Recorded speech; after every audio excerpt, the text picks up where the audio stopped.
All right, what it gets, it gets. What the battery gives me, it gives me. Let me make sure that my clicker is working. There we go. All right, welcome to bossUP. Good morning. Everybody else gave their name if you're comfortable doing the same. Yeah, I'm Nick. Nice to meet you, Nick. Welcome. And are you, where are you in the entrepreneurial? I'm a founder. Say it again? Founder. A founder. Have you started already? Or Yes. Okay. Okay, cool. Welcome. So this is bossUP, everyone. Can I get a bossUp? Everybody say bossUp? Boss BossUp? Boss Okay. I respond to energy, so I will be looking for that to keep us all going. I'm very excited to be able to present this year again for the second time at Twin City Startup Week, and I'm excited to be able to support you guys, fully understanding the journey that you're about to embark on. So when you ask me, like, where am I at in my entrepreneurial journey, I say, okay, we just got out of conceptualization phase, and we turned 3 years old October 12th. So it takes some time, and you should give yourself some time.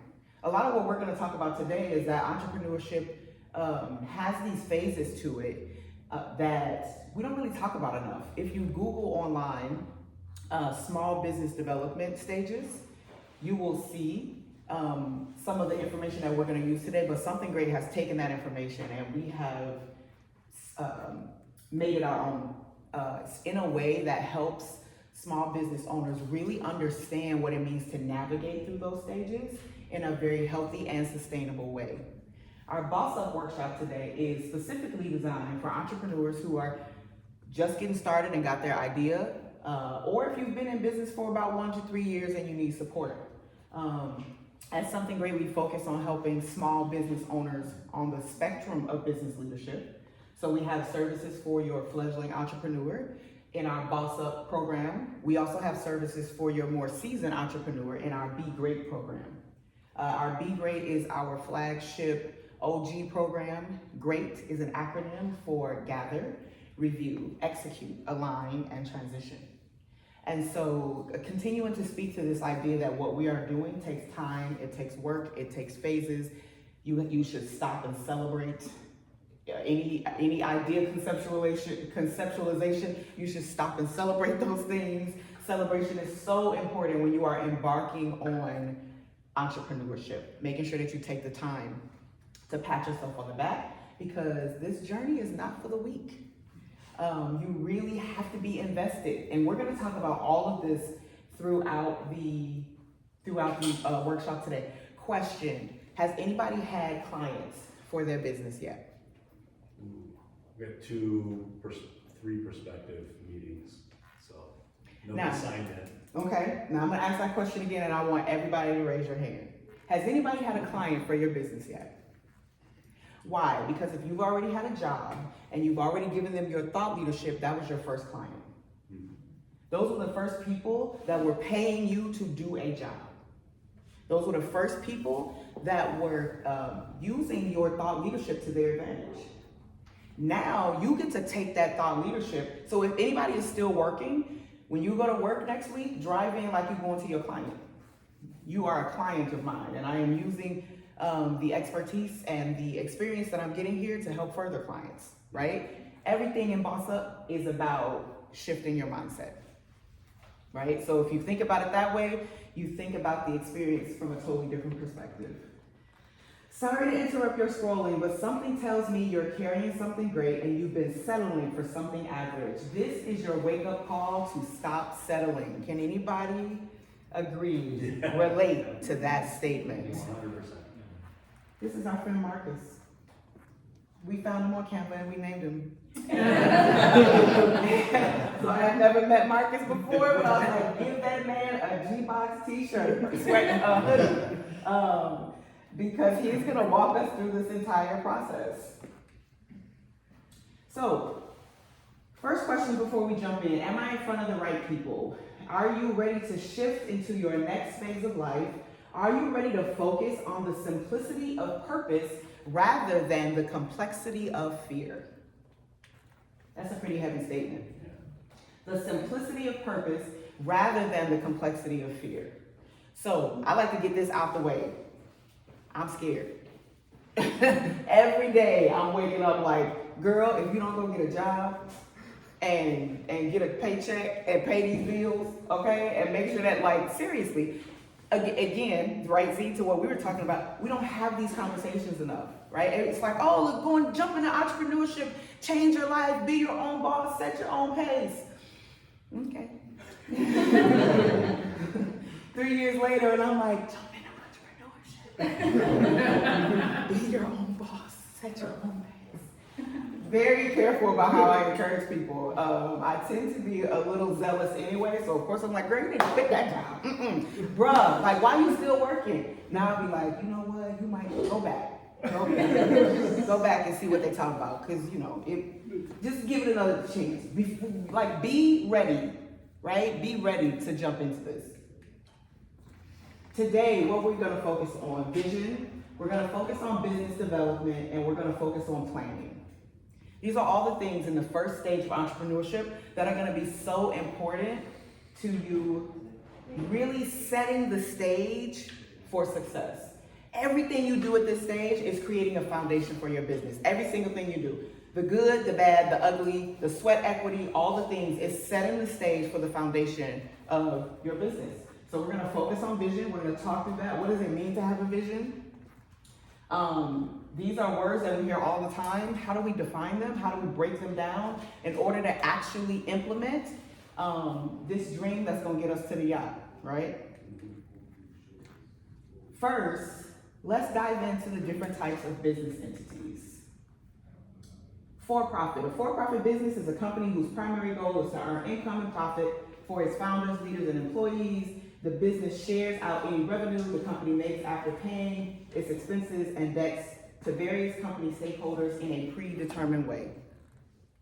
Everybody with me? For-profit. You are here to make money. Now, I am a social impact for-profit, is what I call myself, because I'm not just here to make money. I'm actually here to help people change their lives. I'm actually here to help people see a life that they couldn't see before they connected with You're Carrying Something Great.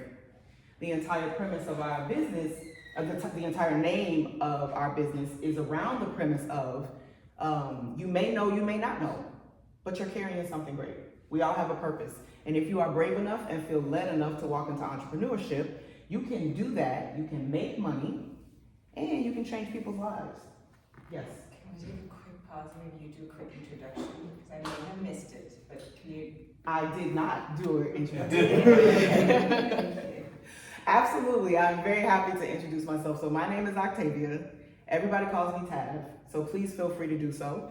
And I am the founder and chief greatness officer at You're Carrying Something Great.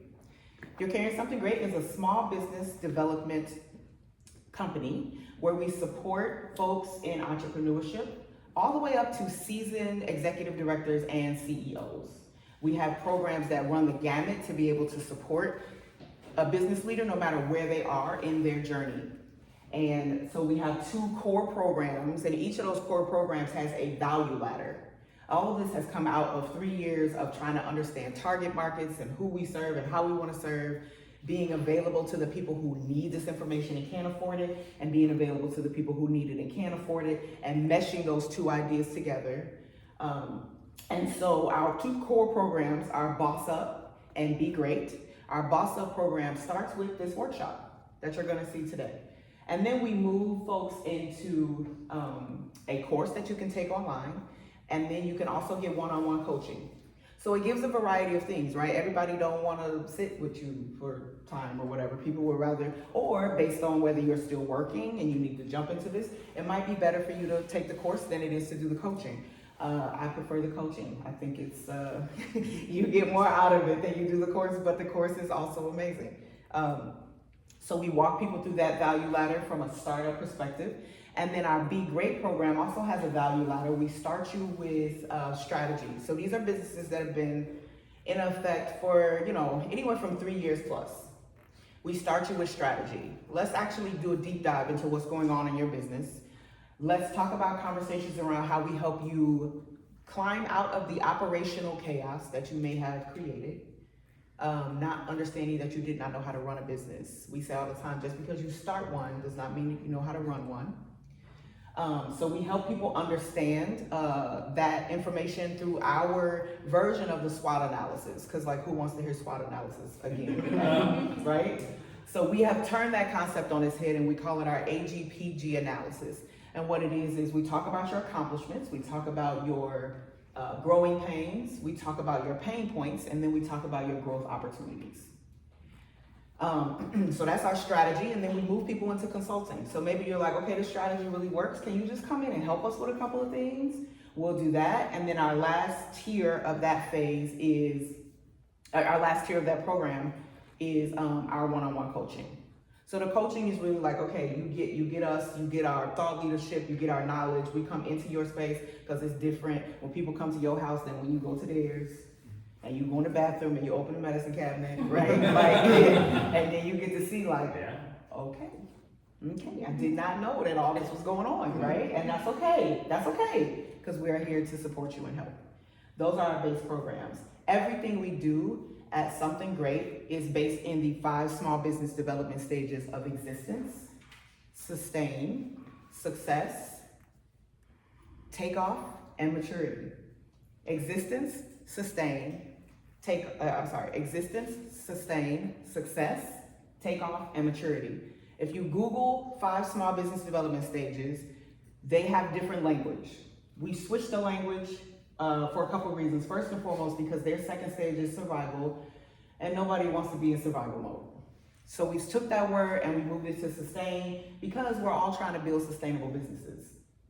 Which leads me to my final point about the business is that everything that we do at Something Great has been designed and redesigned and intentionally designed to do 4 things: to create overall organizational health, to create productivity, sustainability, and most importantly, profitability. I was in nonprofit for 20 years. I do call it corporate America because I worked for 2 of the largest international nonprofits in the country. And was able to learn business and operations on a national and international scale. I was afforded the opportunity to actually travel the world and learn these things. And I left that space because what started me on that journey, I had my son senior year in high school, and I got out of high school and I'm like, okay, this kid's gotta eat. There's gotta be a plan around that. So trying to figure that out. And I had a really amazing family friend come to me and say, I'm gonna give you a chance. I see something in you and I'm gonna give you a chance. Looking at that now at 45, she was wonderful because whatever she saw, Lord, it was a hot mess. It was a hot mess. But it was great because not only did she give me the opportunity, but she walked alongside me to make sure that I took advantage of it and that I was able to actually benefit from being in that space. And so that's what we do every day at Something Great. I left those spaces because I wanted to be able to reproduce that opportunity for people in their lives all the time. You're carrying something great. There's something inside of you that you are meant to deliver to the world. And that's me, and you're carrying something great. Questions? Yes, sir. Yes.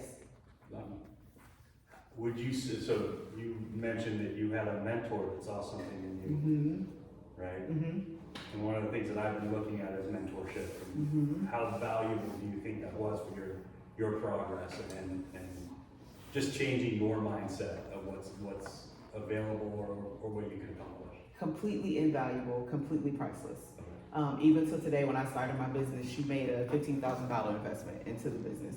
She has followed me through my life. She is one of my children's godmother. Having that kind of mentorship. And I don't come from a space where I grew up in poverty. I grew up in a lot of dysfunction, so I didn't have much of any mentorship, really. I grew up in a lot of unhealthy spaces spiritually, and like it was just all, so for somebody to see something in me, but not only see it, right? Because we see amazing people all the time. And we're like, oh, if you just had, maybe, we try to diagnose how we could make, all the things. Not only did she see something in me, but she gave me the opportunity and she stuck with me. And when I say hot mess, I mean hot mess. Like fighting people in the conference room, hot mess. Like I was not okay. And she was like, I'm gonna have to fire you. And I was like, fire me. And then I came back and was like, I'm playing, don't fire me. This actually happened. I was like, I forgot you gotta eat. You can't fire me. I'm so sorry. Right? Being there in that space she really was like, okay, but like, you can't fight in the conference room anymore. Like, that was kind of the last straw, you know? So yeah, it has been priceless and invaluable to have somebody walk alongside me and to pour into me. And like I said, even to this day, she has been a part of my journey. Awesome. And just kind of building off of Charlie's question. Okay, first, fantastically presented. Good energy, good structure. I followed the whole business model. And your personal story adds such a rich touch to it. So I feel like you should be on a TikTok or something. That was beautiful. Thank you. I don't know about TikTok, but I'm trying to get my TED TED Talk. Not that. That. If you got some contacts, hook me up. Yes, I am at a point in my journey where I want to share my story more. And thank you for stopping me and having me do that more intentionally. I really appreciate that. If we could, sorry, my question was actually to build on Charlie's. At the end, I don't want to distract much more from this, but at the end, maybe we can dive a bit more into how to find those resources. Obviously, like the universe brought you this wonderful woman in your life to guide you, but I'm similarly looking for mentorship and have kind of found a few people, but not quite the right fit. So I'm seeing lots of heads and maybe, Yeah, but I don't.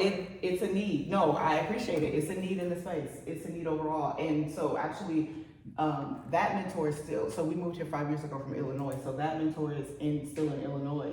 So I actually feel like I found a new one last week.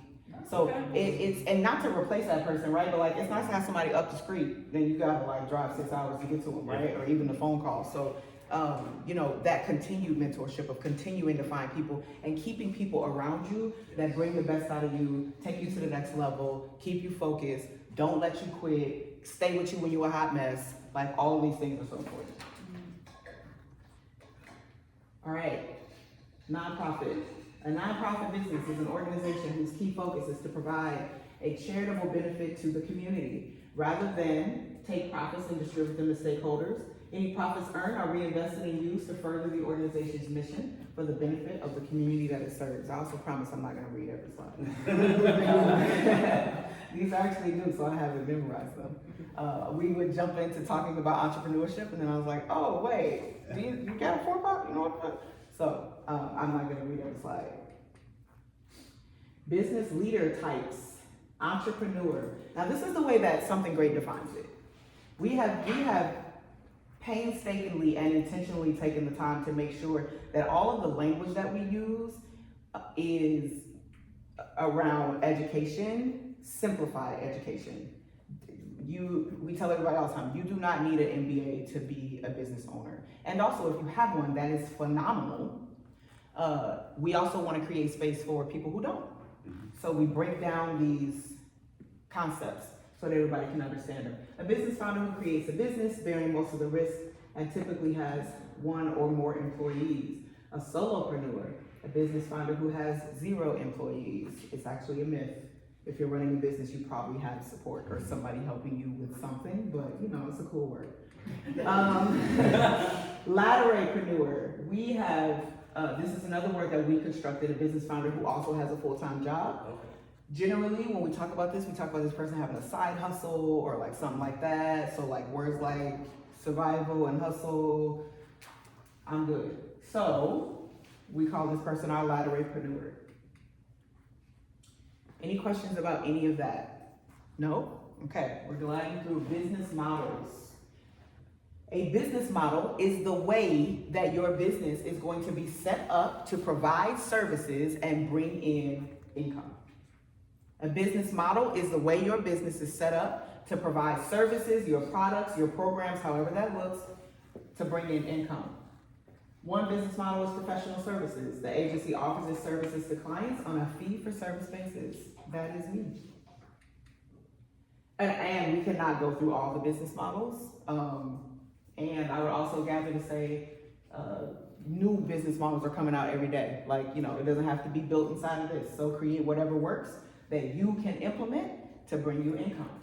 Coaching and consulting, the agency offers services to clients on a fee-for-service basis.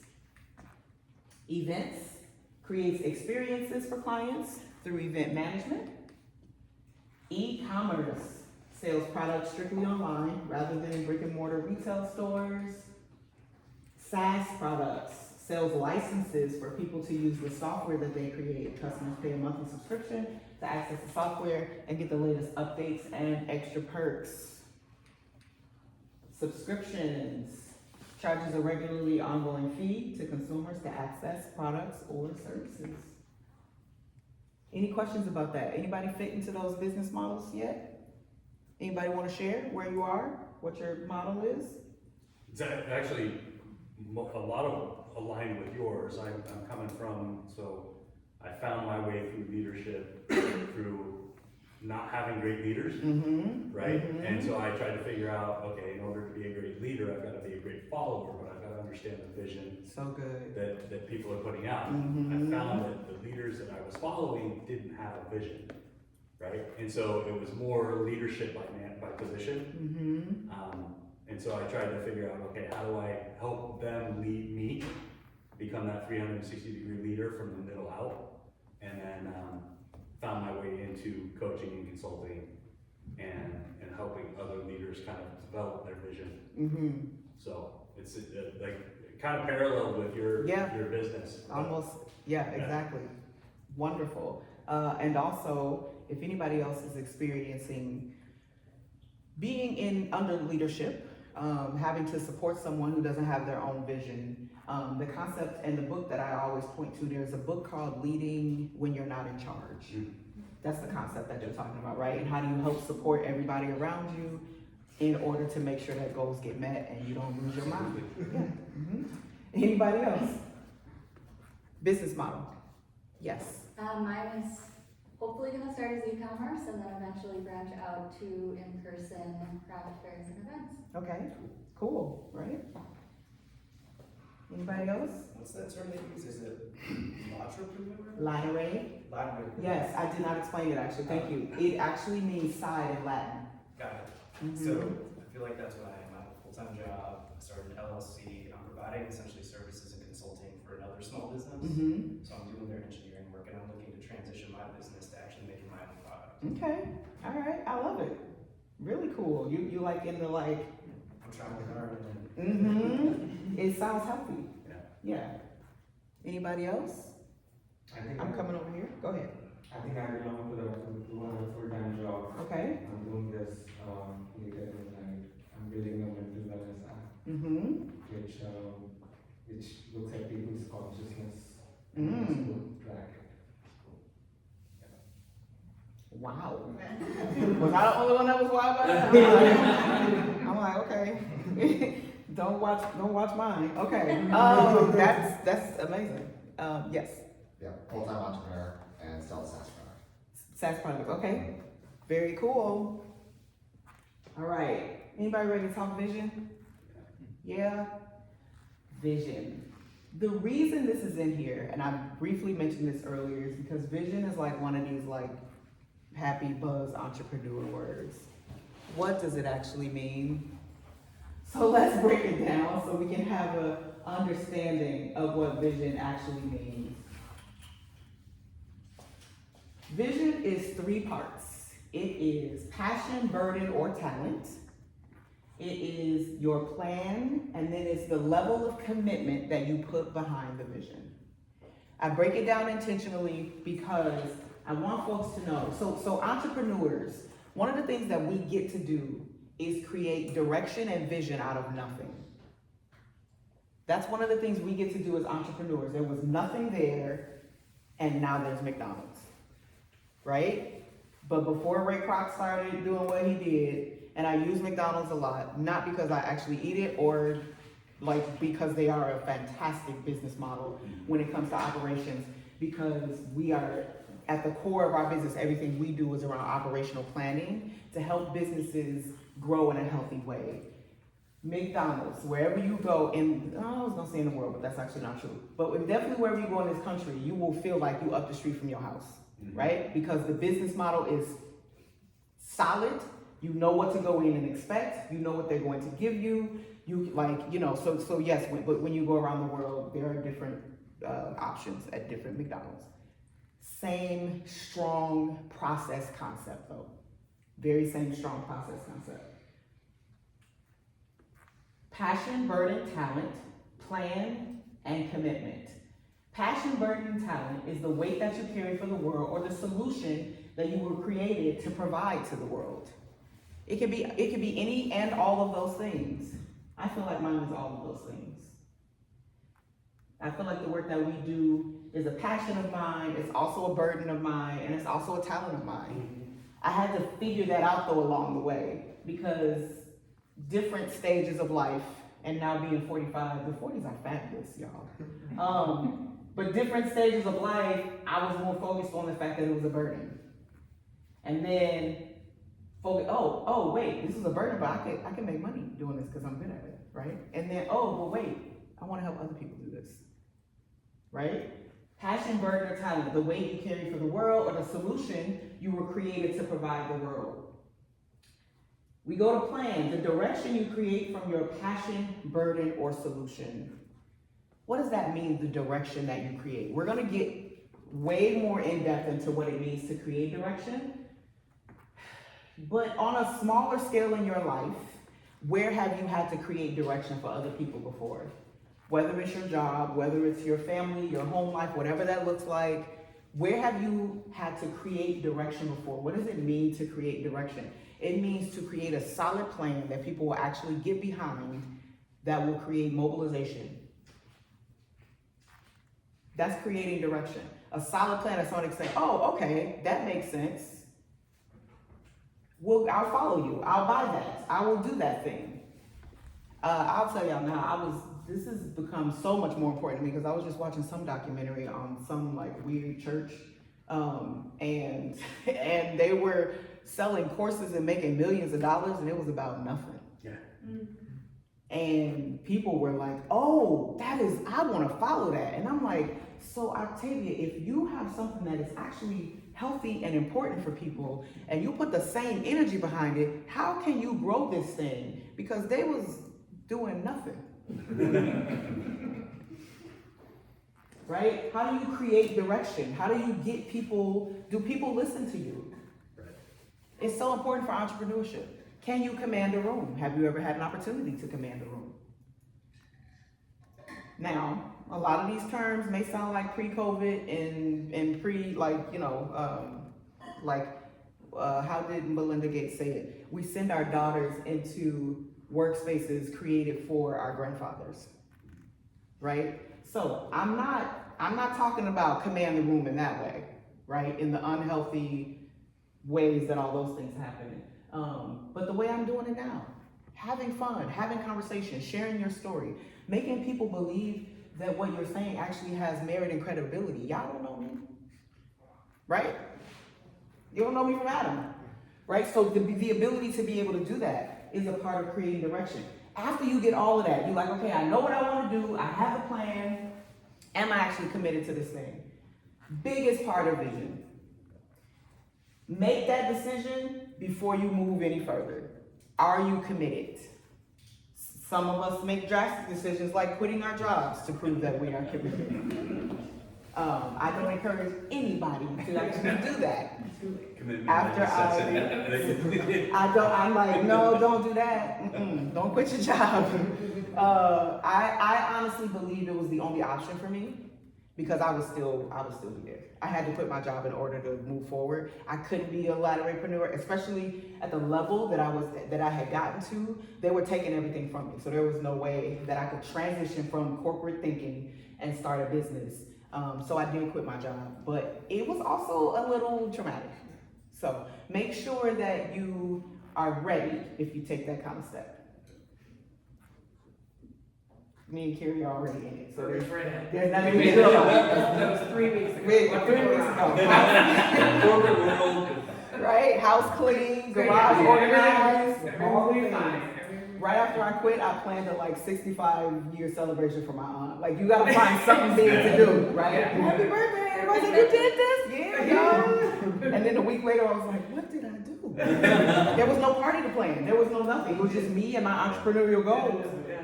And I'm like, it was, you know. I still got the basement to clean. Okay, all right. Slowly. Okay. Passion, burden, talent, plan, and commitments. The ability to dedicate yourself to the change that you want to see. A lot of times at this juncture, I ask people, what have you built before? Have you built anything? Do you understand the building process? Entrepreneurship is not, unless you have an investor, right? Or you're in that stage of things, or you have that access to things, not immediately about making income. It is about a building process. And what have you built before? And will the building process deter you? Because it's not always fun. And it's a lot of hard work.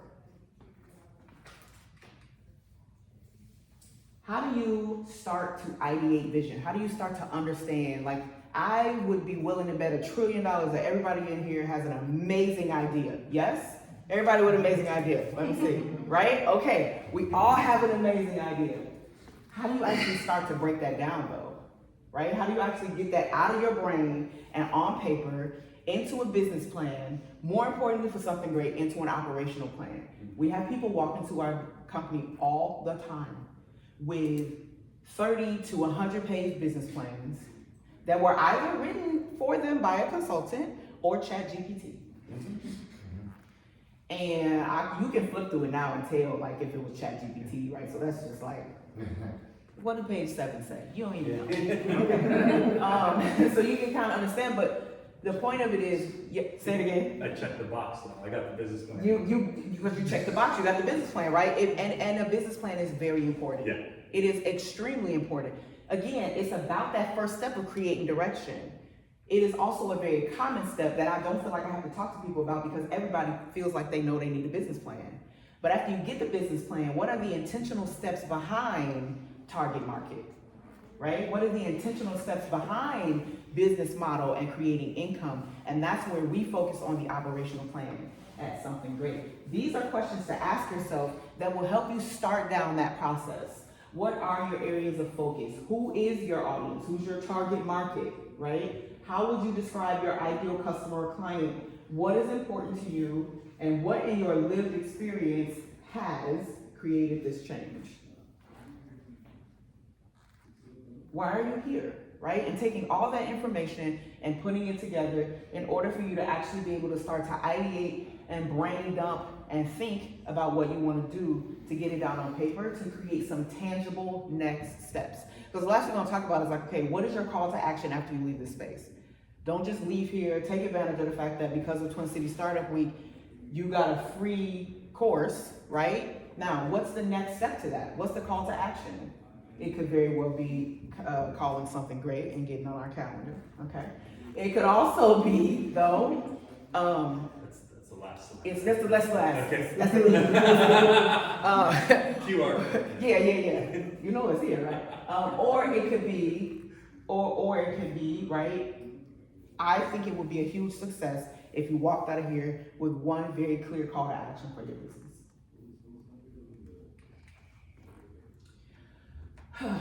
Anybody need a break? Everybody good? All right. These workshops this presentation is a part of a whole workshop.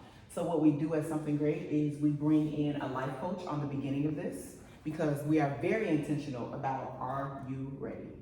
What do you know about yourself? What are the values that inside of you that are going to help make this process sustainable? Not your business, this process sustainable for you. So we start with a life coach, we jump into bossUP, and then we bring in subject matter experts.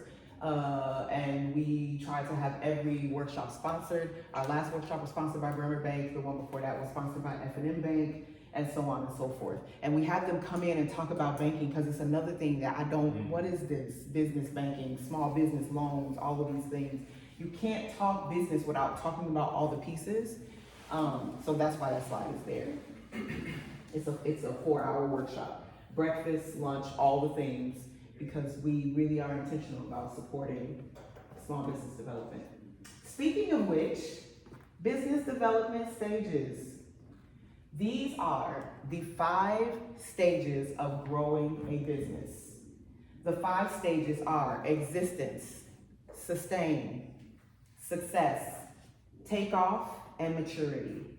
You can kind of feel the rhythm of growth in the names, right? Existence, sustain, success, takeoff, and maturity. We walk you through the first 3 because this is an entrepreneurial workshop. I will give you a heads up about the last 2. I've already talked to you about them, but we want to make the best of our time, so we really don't dive into 4 and 5.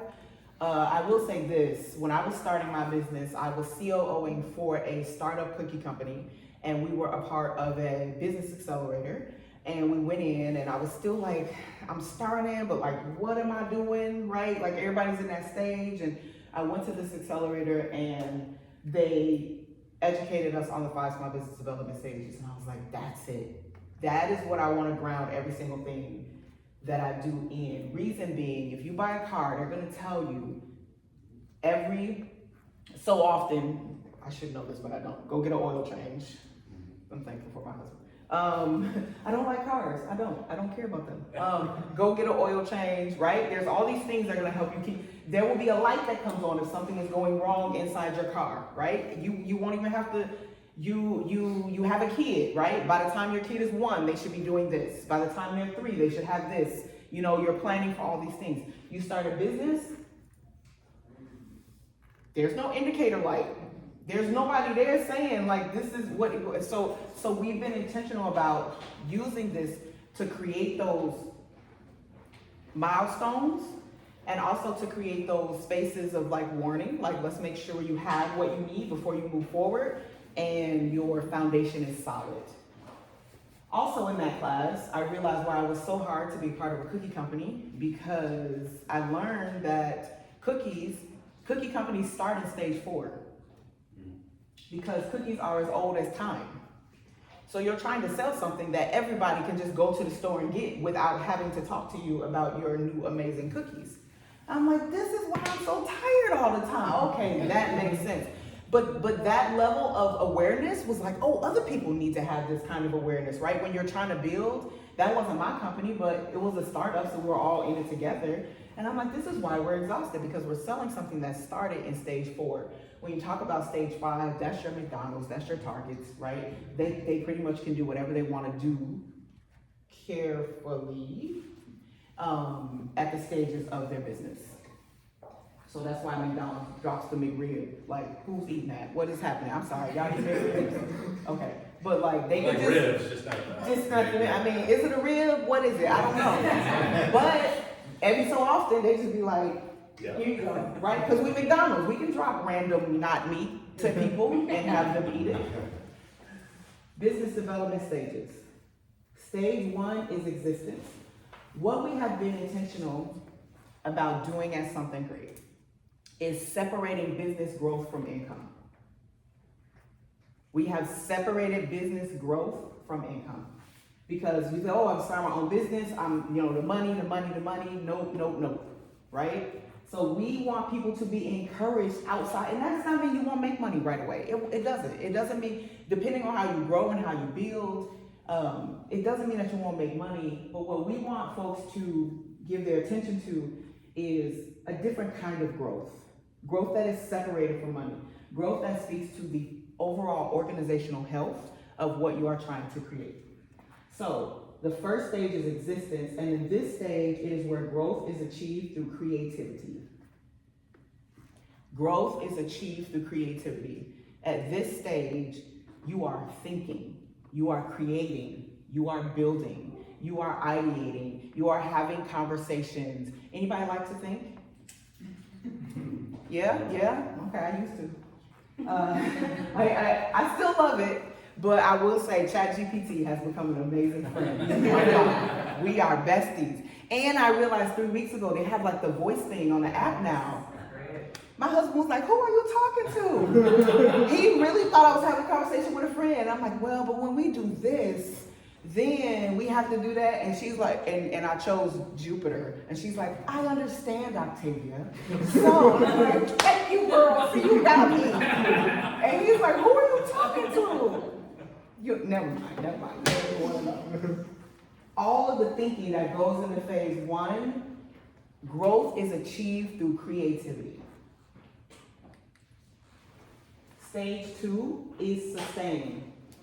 We already talked about this a little bit, but this is where growth is achieved through direction. What we didn't talk about is how stage 1 and 2 kind of work together, right? These stages are where there's really a blurred line.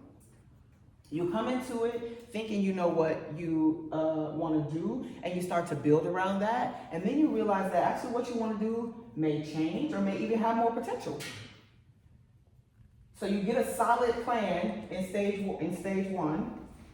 You get a solid plan in stage 1, you know where you want to go, and then you're like, oh, okay, but if we did that, we probably could also do this. Growth achieved through direction. Once you get there, now you're creating direction around your vision. What does that look like as an entrepreneur? Creating direction around your vision is, okay, now let's set this up, right? Now we can create our website. That's direction. Now I'm moving this thing forward, right? Now we can start to bring folks around that can help us do more than think. Because remember that first stage is about creativity, right? So in this stage, it's so important that the people around you foster the highest levels of your creativity. They help you think, that you have a great idea, and they stand up and they clap. It is amazing, right? I'm gonna get it, y'all. Growth achieved through direction is now moving that forward. What are the things that we can now put in place to actually solidify the fact that we have our business idea? I am actually a professional with a company. This clicker I use it all the time. It never gets better. I don't know why it doesn't connect to my brain. The third stage is success. Success is where growth is achieved through delegation. Now you can bring in other people, right? Now I've created the vision, right? I've documented it. I've got my website. I've got my social media, whatever it means for you to create direction, right? You've got all those things. Now you probably need to bring in other people to help this happen because you have achieved a significant amount of growth. What's so important about these stages is these are sometimes years. So this is not like, oh, okay, I got an idea. Now I'm in stage 2. Oh, I got now I'm in stage 3. This can take years in order to really develop and perfect, if that actually happens in entrepreneurship. The thing, the product, the program, the service the workshop that you are trying to put out into the world. Any questions about those 3 stages before we move forward? No? We rocking and rolling? Okay.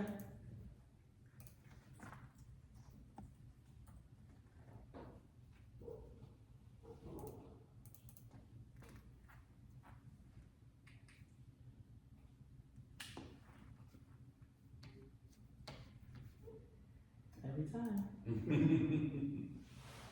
Words you should know. Marcus. See, just walking us through. So faithful, my guy. He's like, he doesn't give too much excitement, but you can trust him, right? Just follow me. I got you. It is, but it's not he's not, it doesn't put you off. Yeah, exactly. Right? He kind of pulls you in. Words you should know. Being in more corporate spaces for 20 years and being a part of the ideology in those spaces and how they made me feel very often. You think about a corporate entity, you think about an org chart, right? And this person is here, and that person is under this person, and this person is under those people, and then we all under the whole thing, right? And nobody is understanding anything. We're just all under each other, right? We have been intentional around building concepts to help shift and create culture in small businesses.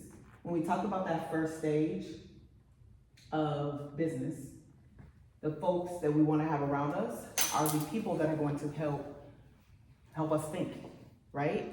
We call those folks thought leaders. Now, let's be real, thought leaders could be your cousin, right? Right? These are our thought leaders. These don't have to be business folks or whatever. People that you have around you that help you think and help you think well, help you think healthy, help you think at a healthy pace. We call those folks thought leaders. Thought leaders in a small business are the individuals that are responsible for the business plan being executed. Those are your thought leaders. When we move to that second phase, where we can now create direction, you're gonna bring what we call champions around you, because champions are gonna help execute. So unless you know how to create a website, which that is one of my 17 jobs that I had to learn, right? You might hire somebody to do so. I often feel like, I'm like, oh no, you could just, and people are like, I'm not creating my own website. I'm like, oh, okay. Go, you find somebody to create your website, right? Okay. Me, I'm much more like, so let me actually explain that. I appreciate having in-depth information about my company because my career, not having any formal education, to get to where I got to, I always had to restart things. I always had to go entry level and work my way up. It created a value in me for understanding what everybody did. It also created a value of being able to really support people because I know what you do. So, thought leaders, champions, right? So we're in phase one, we got people that help us think. We're in stage two, we have folks that help us execute. And then when you get to that success stage, you can bring in what you call your impact staff. We call them impact staff because they determine the level of impact that your organization is actually going to make. They also determine the kind of impact that your organization is actually going to make. So I am a thought leader at You're Carrying Something Great. Because of the stage that we're in, I moonlight also as impact staff. So I am here doing a workshop, right? If I have an amazing business plan and I keep all the right people around me and I have no idea what I'm talking about as I present this workshop, I have just decreased the level of impact that this organization can make. What's so important about this concept of team members is that we believe everybody in the organization is a thought leader. You cannot build a healthy organization not knowing, understanding, or even experiencing what impact staff are doing every day. Same thing with the champions and bringing it all up. Everybody is a thought leader. So when we work with organizations on a larger scale, we have designed a collaboration chart. That is our play on the org chart. We have designed a collaboration chart that walks people through. So we would have thought leaders on the side so we can help them map those folks out. And then we have the champions here. Thought leaders will go from top to bottom, right? And then champions will start here. And then you'll have your impact staff just based on the level of impact in the organization and the responsibility to the organization. Oh, look at that. Collaboration chart. So you can see thought leaders, champions, impact staff. We also take the time to break this down when we work with businesses on a larger scale to create the idea of what an organization looks like from high level. We start with vision, we move to administration, we move to development, and we move to implementation. This is what it means to run a business. Remember I said just because you started one does not mean you know how to run one? This is what it means to run a business. When you have folks that are dedicated to vision, you got folks dedicated to administration of the organization, dedicated to development, and dedicated to implementation, even though you can't see it. They're working hard. Also, budget. Yeah, I took a breath myself. I do not like to add. I don't. At the very core of math, I ain't even going up to all the other things. I don't like to add. So, but I'm not crazy enough to let other people do it for me and not understand. That's the other way to get in trouble, right? So I will educate myself and then bring somebody else in to do it. But I do not like to add. Budgets the concepts around budgets and understanding the finances that it requires to run a business. I am not going to go through this because again, I don't like to add, but I find value in introducing it to people because people see this and then it's like, oh, there is a structure behind budgeting, right? A lot of folks go get QuickBooks and they get that self-employed version of QuickBooks and then they realize that it was not actually for self-employed business. It's not, I'm not down at anybody. QuickBooks is fantastic, make your money. What I will say is I wouldn't suggest for a fledgling entrepreneur to go get QuickBooks self-employed. It is not intuitive. There are other options out there. Also, one of them is a spreadsheet. Put your money in a spreadsheet and count it that way before you have to pay for subscriptions and things. But the reason that this is here is because budgeting is an exercise, it is an ideology, it is an understanding of finances and money that is required to run a successful business. Every dollar should be counted in and out, no matter when it comes. And you keep your personal and your business money separate from day one. Keep everything separate. Go ahead. I was gonna say, that was kind of the point that I was gonna make is, I find that people don't create a budget until they have their first sale. But you've got expenses that are going out into your business. Yep. Before any of that. Yep. Right? So, but most people will say, well, that's my personal investment into the business, but it's still gotta be tracked. It should all be tracked from day Right. one. And so it's like, oh, once I get money coming in, I'll track it. Right. That's kind of like, I feel like that's the typical approach rather than the optimal approach. Yep. And not just money coming in, hours working, Yeah. all the time you're spending. You are an employee of your business before you are able to pay yourself. Keep track of those hours. Keep track of every single thing happening from a financial perspective. Yeah. Owners' experiences at the first stage. We're gonna dive into the first stage of existence. The first stage of small business development is existence. The characteristics that define this stage are vision, mission, purpose, values, theory of change, and your programs, services, products, whatever it is that you are using in your business model to create income. We already discussed growth is achieved through creativity.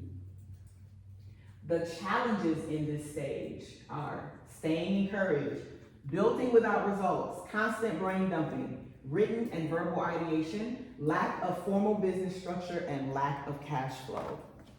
If you have ever had a job with anyone else, you walk into structure. Depends on what your experience was. It depends on what your experience was. It was structure. Some people have worked for people where they're like, I don't know what's happening every day. I really don't know what's happening. But you walk into structure. At the very least, and I also hesitate to say this, you walk into a regular paycheck, right? So you know that's structure. That's every week or every 2 weeks, this is going to happen. That is going to happen. When you walk into somebody else's space, they are providing you with structure. None of that exists right now. None of that. You have to create structure. You have to create structure for your vision. You have to create structure for your mission. We'll get into some of these words in a second. You have to create structure for your purpose. Most importantly, so purpose does not outgrow capacity. Hear that and hear that loud. Purpose should not outgrow capacity. If you are a visionary and you are in this room, I'm sure you got all kinds of energy and ideas and all the things, right? It's just like, woo, let's do it, let's go. You are a zealot, I get it. You are a business, like, let's make it happen. That will very clearly burn you out, and it will very quickly, burn you out, and it will very quickly allow your purpose to outgrow your capacity, and then you will find yourself swimming. Now, I actually really like these people because these are people that come to something great and need help because they allowed their purpose to outgrow their capacity. But on this side of the stage, I don't want you guys to do that. It's a hard experience, and I don't want anybody to go through it, and I love helping people get out of it. Purpose outgrows capacity when you have, what's a simple example for this? You are a nonprofit and you have an established program and you have 3 funders that are gonna give you $50,000 to run that program 3 times in the year, and you have no staff. That's purpose outgrown capacity. Now you got all this money, now you gotta figure it out, and that'll burn anybody. Staying encouraged, building without results, constant brain dumping, written and verbal ideation, lack of cash flow. Right? You're doing all of this without the cash flow. Yes. So what comes to my mind with capacity is that as an entrepreneur, you're expected to wear a lot of different hats. Mm-hmm. It's not that I have fantastic financial knowledge, Mhm. like you were mentioning with banking. Mm-hmm. And so this stuff comes to my mind of like, even in terms of human capacity, how do we as entrepreneurs wear all those different hats when like some hats they don't fit quite right. Right. But they're really tiny hats. And Yes. how, That's it. Right? Really tiny hats. Yes. so how do we overcome that kind of a challenge? When you, like, I can't even. Yeah. No, I know what you're 100%. I know what you're saying. This is going to be a test of you creating balance in your life. You have to create balance. I will tell you guys, my business will probably be further along if it not for my husband and kids. They get in the way. Like, I'm trying to take over the world, and I gotta stop and make sure you okay. You're not like, okay, you got a game, like, okay, I'm there, right? And I say that in jest, right? I say that funny, but they are so important to me, right? So I have committed myself to being a good wife and a good mother. I cannot take on things, so that means that my business is not growing at the level that I believe it could actually grow.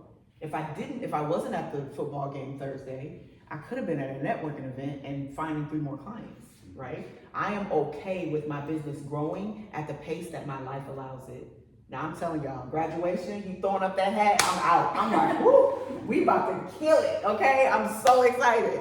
But I'm also, and I tell him this all the time to make myself accountable. He's the last of my 3. I tell him all the time to make myself accountable. I work out and I build and I'm here because of you, right? And because of the way I raised my kids, they were like, you said you work out because of me. I was playing. Why you in my business? Like, I'm not, you know. But I asked them to create that level of accountability for me, because otherwise I could stay at the office all night. My office is, my house, relatively, my house is here, my office is here. There's an office building right behind my house, right? So I could be there all night because I really feel like I could see them. And I go, oh, they're fine, they're in the house. But I'm not there, right? So building at a pace that creates balance for your life. And once that starts to tip, you gotta stop. You gotta keep people around you that help you ideate healthy, right? And like, hey, maybe you're doing too much. Maybe you need to slow it down a bit. So I hope that answered your question. I meant to say this a couple times while I was talking. This is not a science. So there's no formula. It is an art. And you have to day to day, like, okay, here's what I can do, here's what I can't do.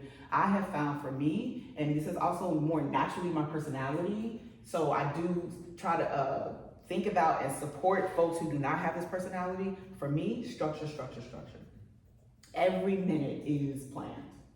So that when life happens, I can very easily divert from it. I know what I missed. I can go back to that to make that happen, or I can't, right? Or I don't, but I know whatever. And most of that is built into my morning routine, right? I get up, I take my time to spiritually and emotionally and physically take care of myself. I work out, I do all the things.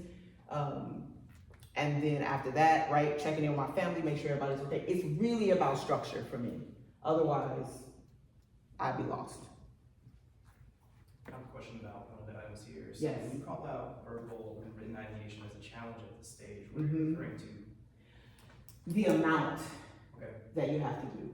Yeah, there's so much. Oh, I see. There's so much writing, there's so much talking about it, and then you have a workshop and then you go back and you're like, ooh, that presentation sucked. I'm saying that very quickly. This is actually the 4th iteration of this presentation, right? So it would be really nice to just put one together and then to be able to like go out and use that in the world all the time, right? And then I go back and I'm like, shoot, for-profits and nonprofits. We gotta add that in. How did I not, like, this is my entire life. I was a nonprofit, how did I not do that? So I was telling somebody the other day, like, I will be really excited in 2 years when I'm no longer building. That'll be really exciting to me, because a lot of it is still like, even though we're not in existence anymore, I would say we're in sustain. But that's why I said that line is so blurred, because then you get something and then you have to go back and you reevaluate and you do all the things. So yeah. And there's a difference in, because then you might think, but as you get bigger, right, you might want to add things. There's a difference in adding onto your foundation and building your foundation, right? So when you talk more, use the McRib as an example, right? That is an add to their foundation. But we got burgers and fries. That's solid. It's not going anywhere. That's why they can drop the McRib, but still have that foundation. Any more questions? People in the first stage, team structure. At this stage, you need people who can help you drink. You know what? Nope, I want to go back. What time is it? 11. I want to go back real quick and talk about some of these buzzwords up here. Vision, mission, purpose, values, theory of change, and programs and services. I would encourage you to look up most of these, do some research on them. The one I want to zero in on, though, is theory of change. Yep. What is it you plan to do? And how do you plan to do that? Our theory of change is something great. Is you give me a business that is unhealthy, and I will walk them through one of our programs that fits exactly where they are. We will diagnose and figure out where they are, and I will give you back a business that is healthy. I will give you a business that is not only healthy, but profitable, productive, and sustainable. That's our theory of change. What is it that you set out to do? Because that's going to set the stage for everything moving forward. If you do not know what you're trying to accomplish, you will flounder. You'll just kind of be like, oh, we can do this, and it doesn't mean, again, we use that example, it doesn't mean you won't make money. It doesn't mean you're, right? But like, are you running a business, though? And I like running a business, so. All right. People. At this stage, you need people who can help you dream, envision, ideate, and document your purpose. Most of your team will be thought leaders. Your development structure, you need to create a collaboration chart that represents your needs for the next 2 years, so you're ready for the sustained stage. Consider how to help your team be effective with an emphasis on wellness. We talked a lot about people. I want to talk a bit about this collaboration chart and how it feeds into the whole big picture. And that's what I mean about going back and making sure that all your stuff is updated, because this is not supposed to say survival, right? It's a never-ending process. We have this huge shift in everything we do. Where is the word survival in all of our stuff? How do we find it? I've been searching, so that's an actual question. How do I find it out? And sometimes you only find it when you're standing up in front of 20 strangers. Collaboration chart. This exercise is super helpful for so many reasons. One of them is you get to look at your organization and see what you need for right now. How do I actually pull this off now? Let's not get caught up in boardrooms and meeting rooms and office rooms and all those things. Who am I bringing over to the house every Saturday to help me talk through this process, right? Who is a part of all of that? And then start to help you think through, what do you need over the next 2 years to make your organization successful? That is helpful because it's helpful, right? To look at the organization from that perspective. It's also helpful from a budgeting perspective. Now I know if I need to start bringing in contractors to do X, Y, and Z, then I need to have, $10,000 to be able to pay this person to do this, or $5,000 to pay this person to do that. So it helps from a budgeting perspective, it helps from an ideation perspective, from a visioneering perspective, and it helps you continue to build on the foundation of your organization. Did you ever think you needed a co-founder? No. You never? Yeah, okay. No. No. I have been me for a very long time. And my brothers, when I was talking to them about the concept of this business, they're like, So people are paying you to do what we actually stop doing all the time. Yeah. Give them advice, help them. Like people see there's value in me. Y'all have it all the time. So you don't value it. Exactly. So this is If you only did what I told you to do. your life will be totally different. And they always come back. Anyway, this is not a family therapy session, but they always come back. Life will be totally different. Okay.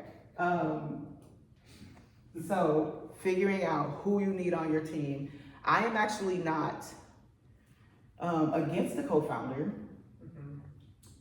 What I would say though is I have people around me that are amazing, that I trust with my life and my business, including my husband. And I don't know that any of them have the level of this has got to work that I do. So you got to find somebody that's like, oh, this has got to work. And that's why I struggle with like filling the gaps like you were talking about with the thing, like I know there's skills I need. Mm-hmm. Like when does that become so critical to the business model that you're like, hey, I should consider a co-founder? Like that's the decision that I struggle with. Yep. And I don't know, maybe I just sit in that struggle for. I was gonna say, and it's only one that you can answer for yourself. Yeah. Do you know of communities, or maybe anybody here, where you can find these type of people, like you can find your squad, you can find those people who like to play with ideas back and forth, support each other. I don't know if there's anything that, or events, things like this, the Twin Cities startup. It kind of is. It really is. It's things like this, it's events, it's networking. It's networking, yep. It's getting out of your comfort zone. Like everybody sits in their own little world and says, well, this is what I know, and this is what I'm comfortable doing, but until you start putting yourself out there. Yep. You don't know who you'll meet. Yep. That's how Adam and I have become fast friends in this entrepreneurial journey, because even when he walked in today, we're not best friends. We see each other on social media, we see each other at events. He walked in and I was like, Adam. I think it also depends, like, where there's a bunch of stuff in organizations you can be a part of, but it also depends on what you're looking to do and who you're looking to meet, and kind of like the culture of that organization and what you like doing. Like, I love data, I love being part of data, work with data, and a bunch of like other places I can tell you about later, but like it also depends on what you want to do and like what do you feel like they're adding value to you or not, and where you are as a founder and as a business. Yep. And the only thing I would add to that too is your willingness to step out of your comfort zone. Yeah. I did not think when I started this business I was gonna have to be a really strong salesperson. People listen to me, right? Y'all like me, right? I'm doing a good job today, right? Like, this is pretty good. This is what I like. No, and then after year 2, I was like, shoot, I gotta go sell this thing. And I am extremely shy. You would not know it. I have worked very hard on it, but I am extremely shy. It used to be debilitating. It is no longer. So I really had to get past the residue that was still there of like dealing with people and really push myself out of my comfort zone. So I went to networking events initially that I would go to with friends, so I wasn't there by myself. And then I started to go to other kinds of networking events. And then now my goal is if I'm in a room and I'm networking and there are people there that I know, I'm in the wrong room. I'm consistently trying to meet new people to build the name of something great. So whatever your thing is that you need to push yourself out of your comfort zone, I would even gather to say would be the thing that is going to be, that will create the most risk for your business. Purpose. Start to develop your theory of change. Consider the minimum viable approach to the change that you can craft. You can't change the world until you change the block. Impact. Start to develop your plan for products, services, or programs. Really, the sentiment behind this slide is, is intentionality. Theory of change is all about intentionality. It's like, don't just jump out there because you want to start a business and you think it's cool and you want to do it like, okay, but what do I really want to accomplish when I put myself out here? That's theory of change. And also, it is okay. Do not despise humble beginnings. It is okay to take your time to make this thing happen. Start to develop your plan for products, services, and programs. To me, this is really the place where folks struggle. Unless you have a clear product, like I want to create this or cookie, right? We were selling cookies. Like, I want to bake these cookies. Okay. When you start to talk about services and programs and things like that, it's really hard for people, to be honest. It's also why we support people. We have a la carte product that we that we really don't advertise, because it's a lot of work on our part. And if I'm being honest, it's not fun for me. But I like to do things that are fun in my business. That's why I said that. I'm only here to have fun. But it takes a lot of thought process to really say, okay, here's the service that I'm gonna create. Here's the program that I'm gonna create. Here's exactly what that program or service is going to do. Here's exactly how I'm gonna implement that over and over and over and over and over again, right? It's gotta be solid. It's gotta be a thing where you can just walk in a room, make it happen, walk out the door, get the check, you're done. It's gotta be solid. How do I create something that creates that level of impact and calls to action over and over and over again? And that's really where people get stuck when you're trying to provide a service or a program. And when you start to talk programs, services too, then it's about metrics, right? Then how do I measure whether this is effective or not? And I wouldn't say only, somebody could look at something like, oh, okay, so that would be effective if. The reason I was gonna say only is because you have to sell it. People have to believe that you believe in your metrics, right? So you have to be able to determine those things, and that's not always an easy thought process to go through. And really, it's where I would say we've created the most profitability for nonprofits is helping them ideate their programs. And that's not an anecdote, because we have had several nonprofits work with us who ended up receiving funding from various sources, including government entities, because they were like, oh, so you know what you're going to do. This is not just like, oh, we want to help the kids, right? We actually there's a plan behind it, right? And when they're done, you're going to see this, and this, and these things are going to happen. And so we have had people come to us, work with us, and then whoever those government entities were like, oh, okay, now we get it. We get it. We liked you before, right? We were going to give you the money. We just didn't know what you were going to do with it. The last part of this is process.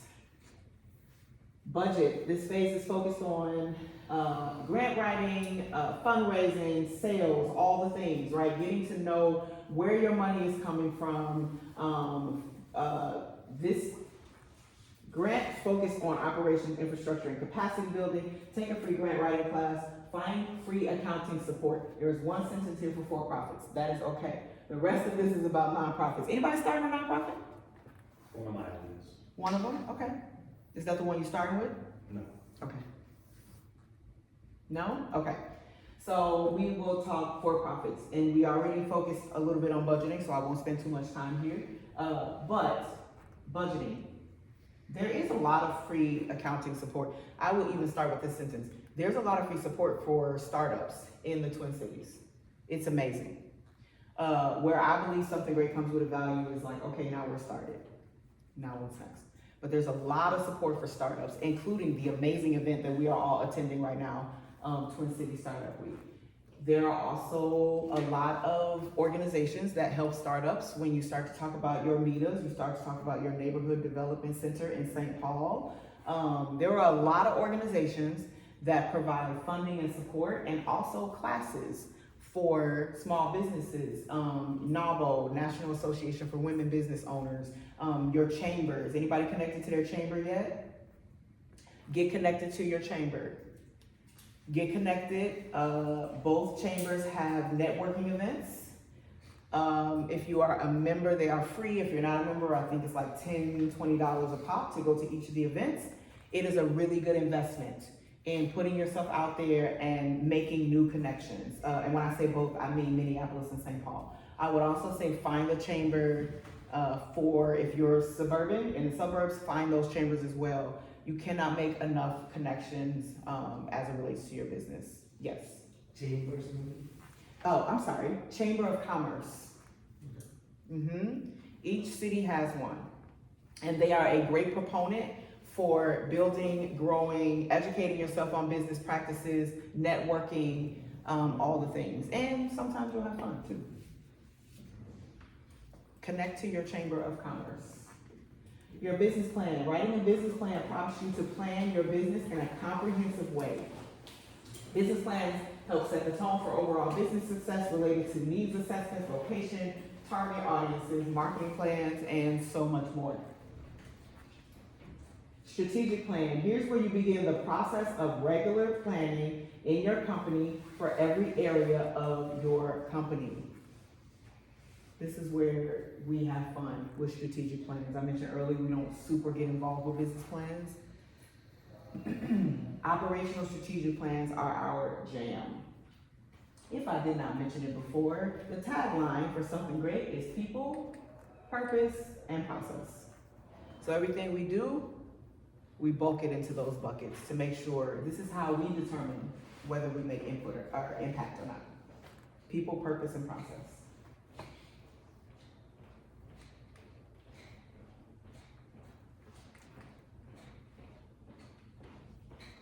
Case study break. I already kind of gave one about the nonprofit who worked with us in order to get funding. I'll talk about another nonprofit. Nonprofits have boards, right? Everybody with me? If you start a nonprofit, you have to have a group of people who are there to help you govern the organization. One of the nonprofits that we were working with when we started with them refused to have a board because they had heard all of these bad things about boards overturning founders. So they refused to have a board. So we came in, and Carrie, this kind of speaks to your question, which is why I'm bringing it up. We came in and we didn't start them there, right? Okay, you're terrified to have a board. Let's talk about your business. Let's talk about your people, your purposes, and your processes. Let's start to build and create direction around all those things. And then once you actually start to understand the capacity and the direction, now you realize you need help. You can't do it all on your own.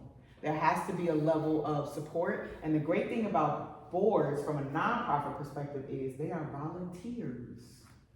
So I was easy to be like, and these are not people you have to pay. You can get them to come in and they will be excited to be on your board. The work that they were doing was phenomenal, right? So it's another way to look at thought leadership, right? How do I bring people in? I don't have to pay them. You know, there's different ways to consider how to create support for your organization. All right, we are into planning and wrap up of our workshop. Has this been helpful? It's good information? Okay, wonderful, wonderful. Now we're gonna talk planning. We're gonna break planning down in every possible way that it can be broken down, okay? Because this is where we have fun, creating plans, creating operational plans. But the real reason we have fun is because this is where we see people grow. This is where we see businesses grow in having effective plans.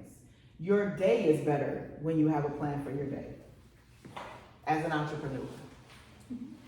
It's also better when you completely don't have a plan and don't get up or brush your teeth or any of those things until it's absolutely necessary. Maybe that's just me, sorry. But better when you have a plan, especially in entrepreneurship. Let's talk plans, types of plans. We talked about business plan, the big strategic planning for the organization. This is the stage of planning where each thought leader, champion, and impact staff should inform and shape the planning of the organization. That's big picture. How are we making this all happen? We got the right input happening at that level, right? Then we move to the annual planning.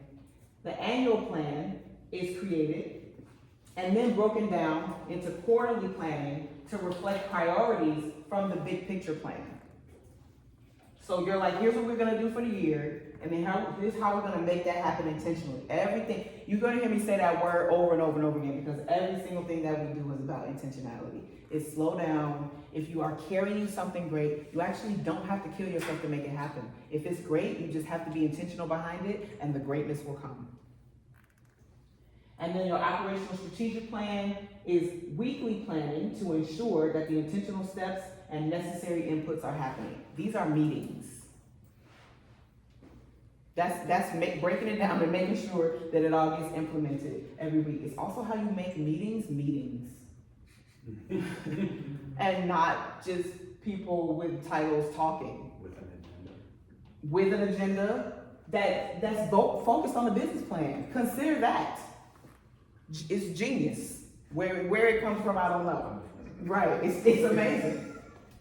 This builds up to this. You know what it also does? What I found that it does? It helps people find so much value in what they're doing.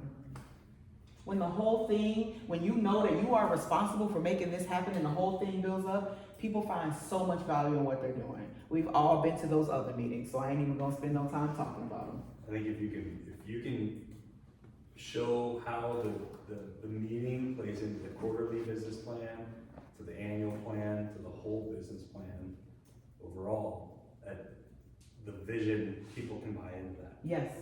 right? Yep. So you're almost selling your vision through the operational plan. Correct. And here's the thing, because I don't like to fool myself, people will buy into stuff anyway because they're getting paid every 2 weeks. That's true. We're humans. We have to eat. We have to do all the things we do. People will buy into it anyway.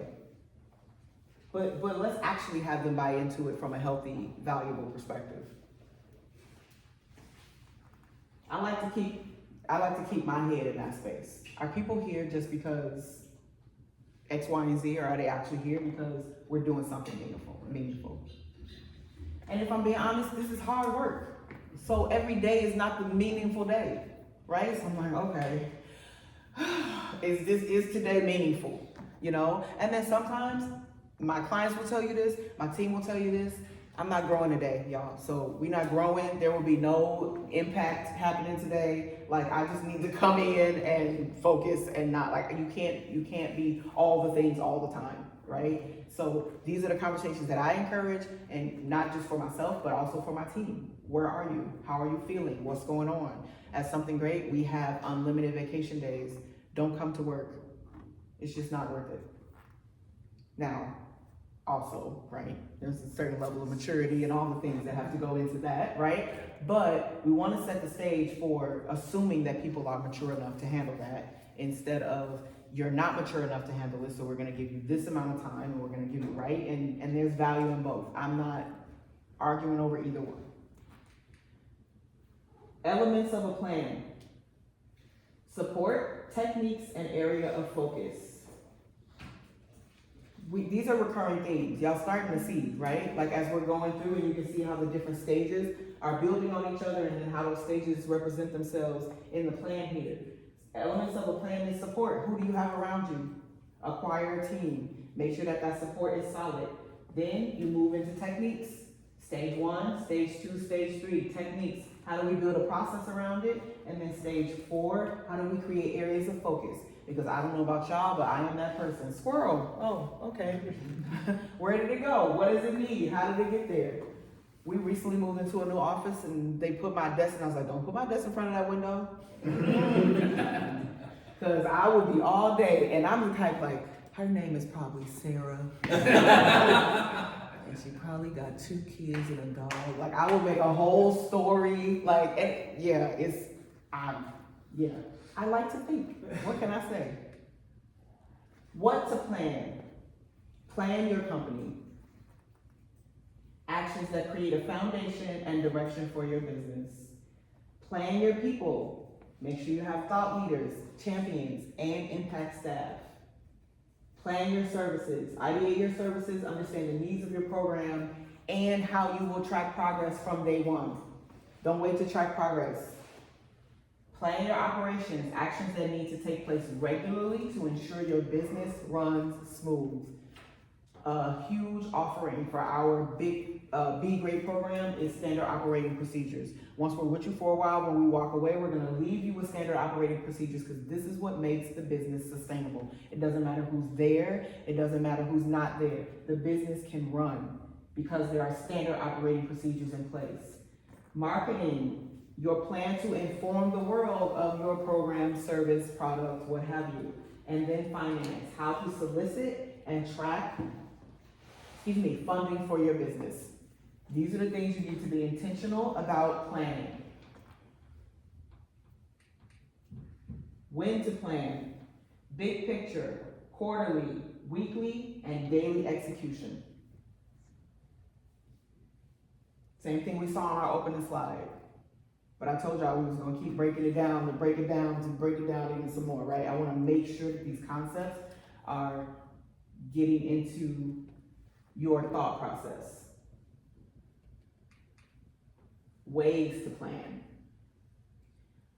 The operational plan for your small business will be essential to creating direction, motivating your team, and keeping track of every single goal you hit, right? We've talked a lot about plans, business plans, operational plans. We talked a lot about plans. Now let's move into strategies though, right? How, and I actually saw that error last time I did this and I didn't correct it, because it says strategies and strategy. Strategies, the goals you set to ensure your organization's business plan is carried out. Creating strategies for your organization will depend on your plan's components. What is a strategy? Are you strategic thinkers? Would you consider yourself, it's like, explain yourself to me. Oh, I'm a strategic thinker. Is that how you would explain yourself to people? No. What is a strategy? It's really the intentionality that we, oh, I'm sorry, go ahead. It's kind of the how, like Mhm. you've got your vision, how are you actually gonna reach the vision goals and how are you gonna reach those goals? It's Mhm. your strategy. Yep. And how are you gonna pivot when you hit an obstacle? Planning for things that don't go the way you plan for them to go is a huge part of strategy. Mitigating risk, managing risk, avoiding risk.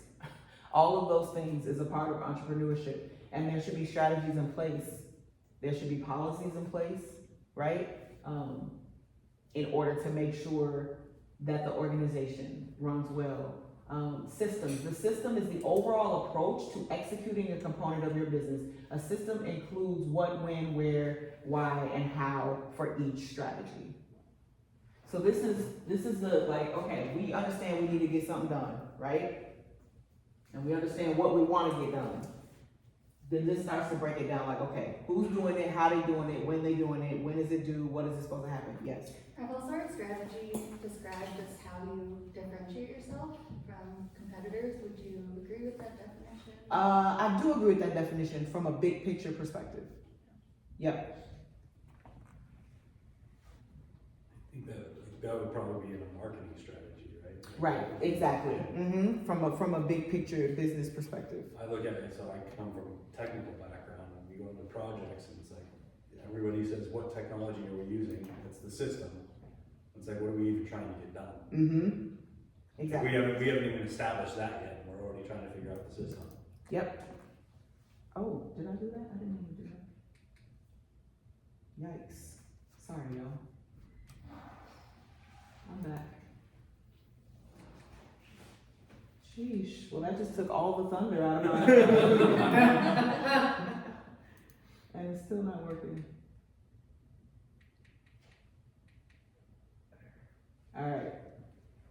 And then the last one is supposed to say processes. Plans, strategies, systems, processes. The approach and steps to execute each action in your organization, as the system is the overall approach, the process is one component of the larger system. Standing operating procedures. So what does all this mean? The process is the day-to-day reaching this goal, right? The system is the overall approach to making the strategy happen, and the strategy is how you make sure that the plan is accomplished. Everybody with me? I see head shaking. Yes? Okay, my apologies for the, I don't got no more words, so I can't even apologize for it. What's the word I'm looking for? The mistype, whatever it is. All right, that's how it all works. This is it in plain English, without all the fancies, all the things, right? Here's who we'll be. Here's what we'll do. Here's what we'll use to do it, and there's how we'll do it. Simple as that. Big picture execution, intentional steps to meet goals, your approach, and then your step-by-step to complete the task. This is who we'll be. This is what we'll do, this is what we'll use to do it, and this is how we'll do it. What's an example of this? Marketing, right? So our business plan is telling us that we have to focus in on marketing, right? We need to Z's point, we need a marketing strategy, right? How are we gonna do that? Okay, wonderful. Then the business plan says we need to market. The next step is we need a strategy. How are we gonna stand out? What's our value proposition? Have we started thinking about value propositions as entrepreneurs? What is going to make people come to my business over somebody else's business? And not only value propositions, but what is your business moat? What is the thing or the things that will make you stand out from any other business doing what you're doing? When you think of the concept of a moat, it's that water around the castle that nobody can get to unless you bring the bridge down, right? Business moat says, this is so strong, it is going to protect us and keep us in business. What is that thing about your business? Knowing that, then, now, we got the strategy, we understand who we are, we understand what we bring to the industry. What's the system? Well, we need a website, right? We got our plan, we got our value proposition, we got our business moat. Now we need to put that out there on the website. We need to find somebody to do that. Can we see how we're walking through the stages of business development? Right? The first stage is existence, you're figuring it out. The second stage, we're now creating direction. Here's how we're gonna make all those things happen. And then in that third stage, we're moving towards delegation, because if you don't like creating websites, you need to find somebody to do that for you. It's all tied in, the entire process.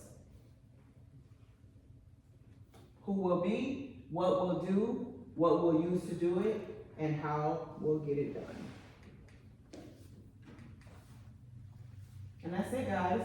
You're carrying something great. bossUP Workshop, Twin Cities Startup Week, 2024. Thank y'all for being here.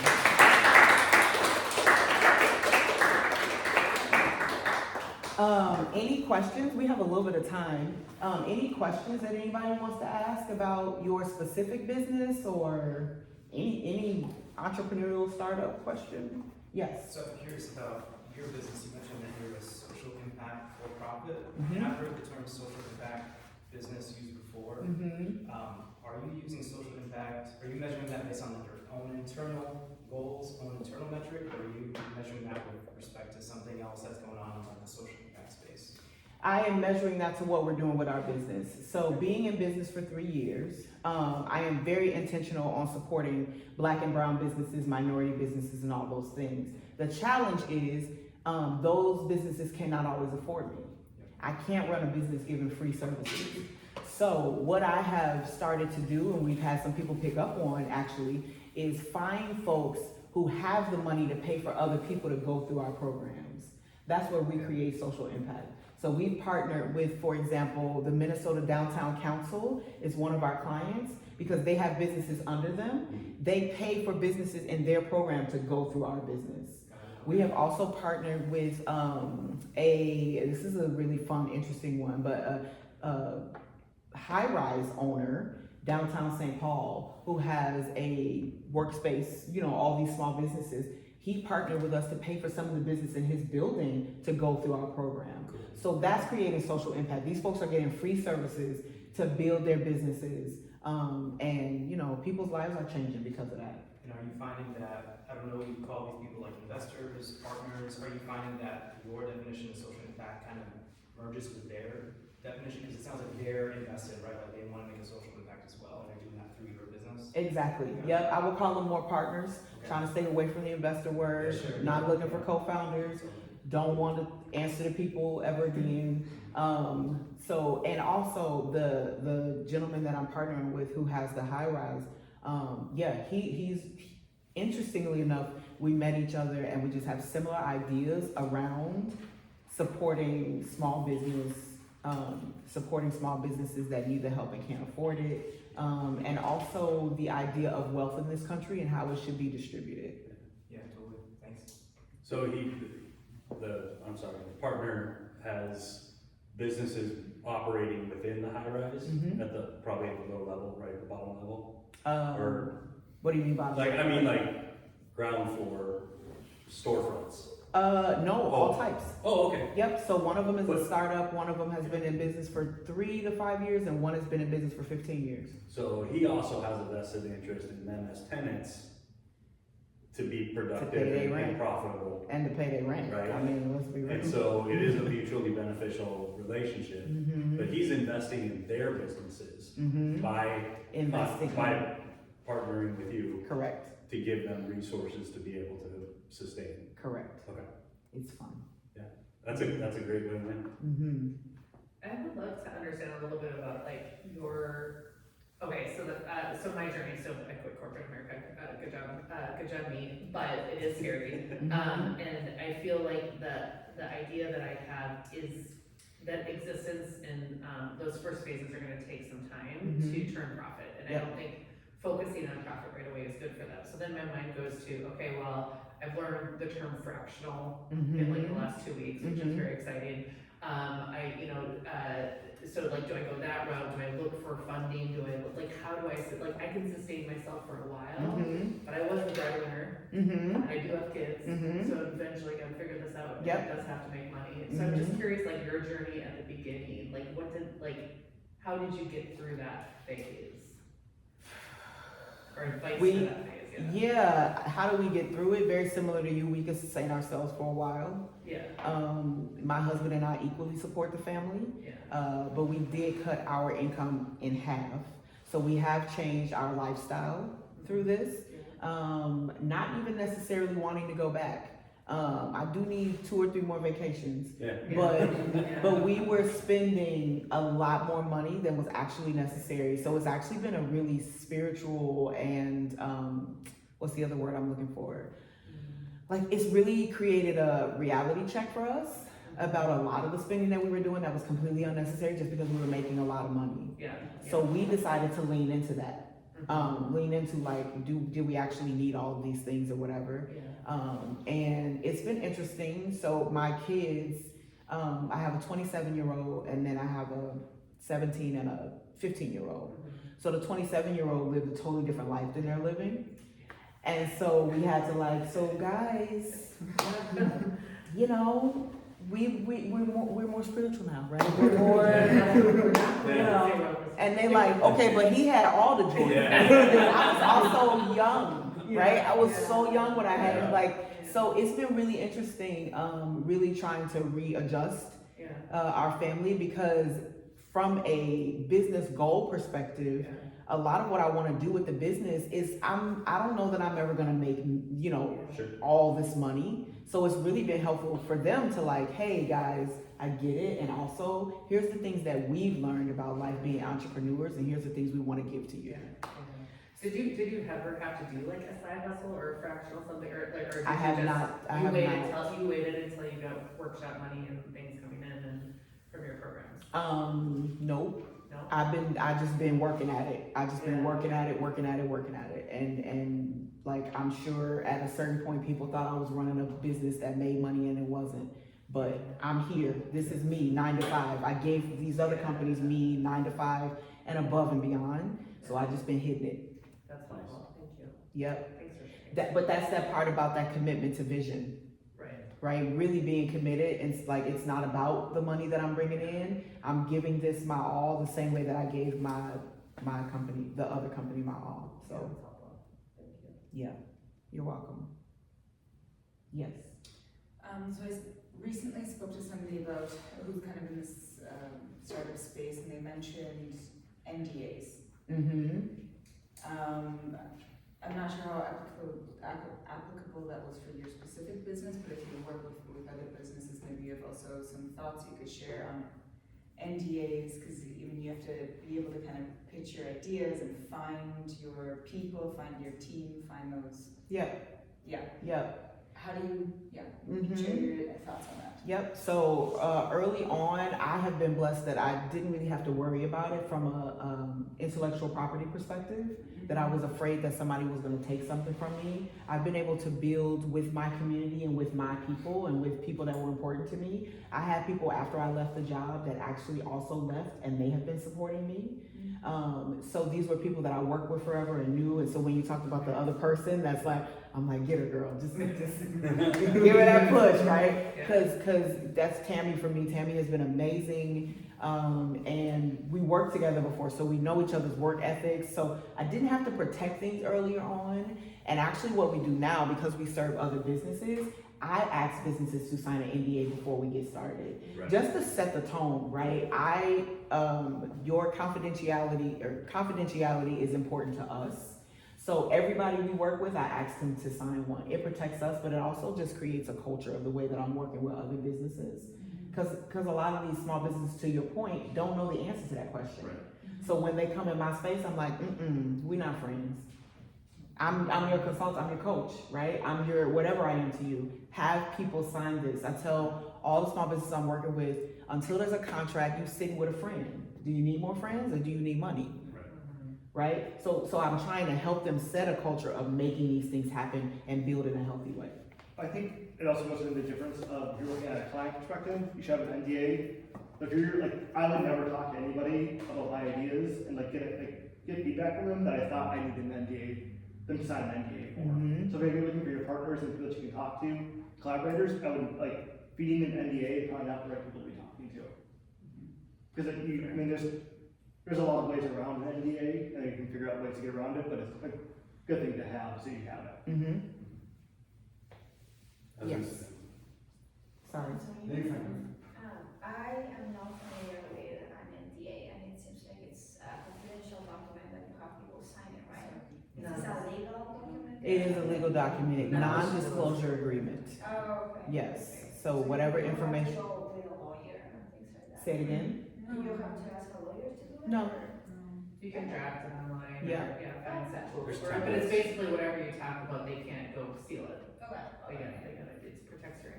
Yes, and sorry for not explaining that. No, thank you.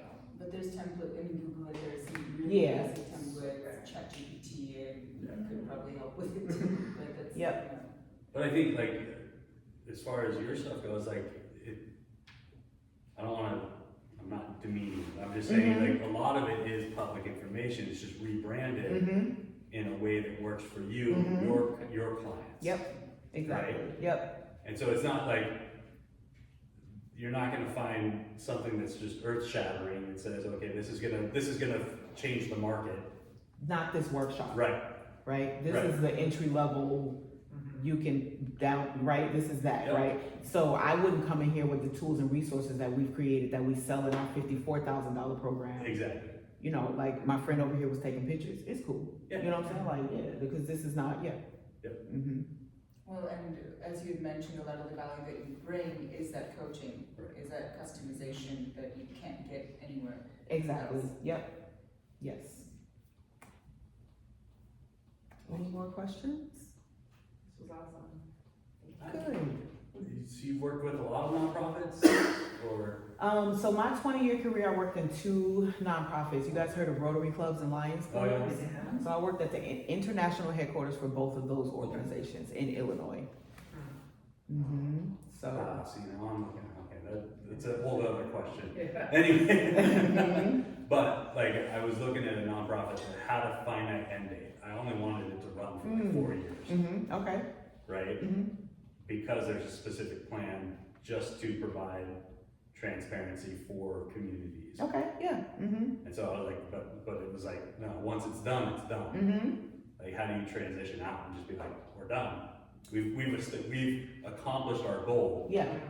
right? And then it's a nonprofit, so I don't care about all the things. Yeah. Right? Yeah. So what I would say is start with the end in mind, Okay, right? yep. A sunset plan should be a part of the development of the organization, right? So having that in place and then making sure that your board members and all those folks are in agreement with how the sunset plan works, making sure that you don't accept funding that will go past that sunset plan, right? That's really that to me, that's really the crux of it. It would be a really intentional sunset plan. Yep. Here's what's gonna happen. Here's who's gonna own, not own, all those things. Yep. Okay. Yes. I don't know if you've had this experience, but how have you gotten from a point where maybe you go out to seek your clients to a point where your clients go out and seek your help? I feel like I'm kind of in the middle of it. The folks that I was working with last week called me for help. So that's always like, I made it. so I'm kind of in the middle of that space, but I still work very hard in both spaces, still trying to build a level of credibility, to really have people coming to me. So like a lot of referrals too, like people you work with. Oh yeah, Okay, cool. oh yeah. Mhm. Very cool. Any tips for upskilling public speaking? Ooh. As a business owner, that's really important. uh-huh. That's something you're doing now. It is extremely important. Practice is what I would say. The first social media video I did for my company, I was sitting in a chair, like slumped over, like, I mean, if you want to get our services, you can. So it's practice. I mean, even with all the public speaking experience that I had before this, I don't think I shouldn't say that. Selling this company was different, right? And really believing in it. So then it went back to, well, what is our language? What do we want to say? How do we position ourselves to be different from all the other things? So public speaking, yes, practice, but also it's about knowing the language of your company. Because then people will just get confused. Do you do this or do you do that? So originally, I talked to you guys about the value ladder for bossUP and for Be Great and how they roll up. And originally those were all separate things that I talked about. And then building, I was like, people are confused. I'm doing bossUP, I'm doing Be Great, like what's the two? And so we started to build around how do we simplify this? So now you'll only hear me say bossUP and Be Great. But inside those, we have base services and then we also have a la carte services that we can use inside. But I'm not gonna talk about them unless we're in a business, a sales lead conversation, so. There's also, there's public speaking coaches you can seek out too. Toastmasters. Yeah. Toastmasters. Practice. Would anybody be interested, maybe don't go, but I think it'd be also interesting to hear about your different ideas, maybe we can find some interesting connections, make some contacts here, so would anybody be interested in kind of sharing what you guys know about? I will throw like my nonprofit idea out there just because it's, I don't know, it's something that, so I was the chair of the Libertarian Party in Minnesota, right? So,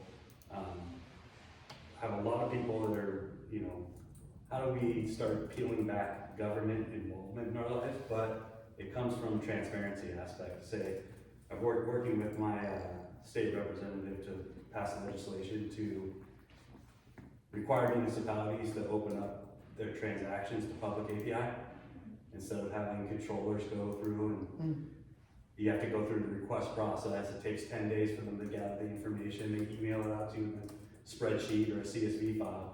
I'd rather just go through and say, hey, let's work with the municipalities. Let's build them API access to the finite information that's necessary and then build out a public protocol to be able to say, hey, I just want to request the information from my city or my county. But then it's like, I want it to end, right? Once you've accomplished Once we've accomplished that goal, then it's over. That makes sense. So it's not a sustaining service that the government needs to provide. It's just, here's the access. So for that idea, who are the beneficiaries of getting access to that information? Community, public. It's all public information anyway. Okay.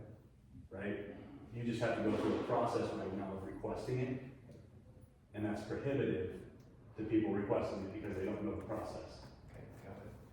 So essentially, the state auditor could build a public dashboard of all municipalities throughout Minnesota Sure. and say, here's our public dashboard of all the transactions that went through for every city, every county, every township. So are nonprofits typically funded through grants? Is that how it Yeah. comes through? So when I think of nonprofits that I've worked with, they're usually based on like community, we look for grants and funding. So is that something you thought about? Like where can you find grant funding? Like who would be beneficiaries? Yeah. Okay. Yeah. 'Cause But that's also private funders, right? Sure, It doesn't have yeah. to be grants or, Sure. yeah. because that makes sense, like if you have grant funding for a limited project, because that's where most of the grants I'm familiar with come from, it's like a project with a very specific end date. Right. So yeah, it would make sense that someone would fund that project. Right. Anybody else want to share?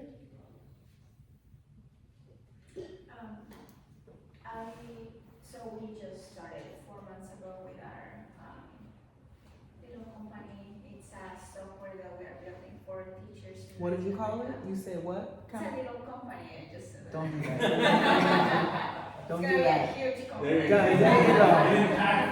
That's how Trying you to do be it. humble. No, it's not.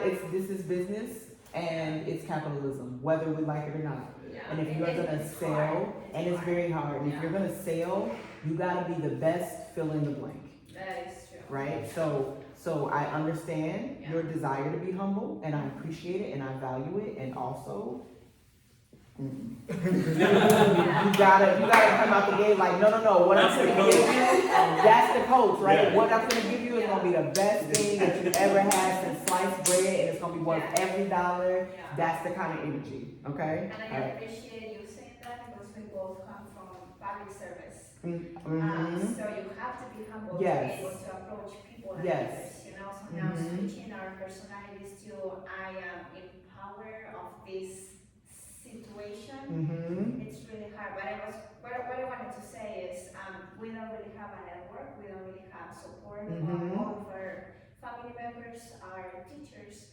Mm-hmm. so we have no idea about how to run a business. So I wanted to invite you all, if you would like to exchange phone numbers, and we would love to host a party, a big party, the biggest party. Yes. See? And we can all Love get it. together and just share and support each other. Sometimes we have questions and we have nowhere to go, so we just go to Google. So if you ever have questions or if we have any way for you to support us, we would love to connect and build a big network. A big network. The biggest network. Oh, yes. I love it. I love it. If that's the one thing you walk away with today, that's important. I have people come to me all the time with, oh, we're just, or, oh, we're little. Okay, you're gonna stay just, I'm telling you. You really have to get out here and you really have to believe in what you're doing in a way that attracts other people to it. And I really needed to listen to what you have said, just to shift my mind. Mm-hmm. So I also firmly believe in humility, right? I don't want to tear anybody else down. Yes. I don't necessarily need to be bigger than anybody else. I'm me, right? So I'm confident in that. And also the way I position humility, for me personally, it's a service. Yes. It's a service that you provide people when you support them in a humble way, right? It does not have to feed itself into your marketing plan or the way that you talk about your business. Thank you so much. You're welcome. Just a couple of notes for everybody. Thank you for the amazing session. We don't have a session here until after 1, so you can use the space. You can hang out. To network You can and wait for the connect. next session. There's a coffee shop upstairs. Is the podcast session here? I have been Send it to emailing that team over and over again. Is that coffee in your cup or is it something else? I have been trying to get in contact. I have no confirmation of your location. I have told them we would love to have you at Keg House. Please meet us here if you can. So I will keep you posted if I hear back. If not, then the next session, I believe, starts at 1:30. There's another one in the evening. I can double check the exact time. But what I was going to say is, one, I love your idea for the party. I would say there's a lot of incredible locations for you to have a party like that. So last night, I don't know if all of you or some of you came out to our opening party at Improving. They give their space for free for all kinds of events, which is so incredible. And it is a wonderful location, and you can fit, I think, up to like 500 people there, right? So if you want to connect and talk about organizing something like that, happy to help you with that. And then what else was I gonna say? There was something else in my mind that's gonna pop up. I think as a fellow immigrant, I can hear the accent. I would say that we operate, in other countries, businesses operate in very different ways. And so when I moved to the US, one thing that was really, really shocking for me was just the even whole concept of I do this, and I'm amazing at this, and I have the best business. And so that was a huge cultural shift for me. And yeah, it's taken a minute to get there, but it's a very, be okay with shifting how you present yourself given the cultural environment that you're in. That's my 2 cents. Thank you. I appreciate it. But great discussion. This was amazing. Thank you. Yeah, I enjoyed myself. It was a good group. Saturday morning, we all came out. Can I ask you guys for one favor? Yes. Every time, so this is why I started us saying bossUP. Every time we do a workshop, I get a video of all the attendees going 1, 2, 3, bossUP. Can y'all do that for me? Yeah. If you don't feel comfortable, yes? Yes. All right.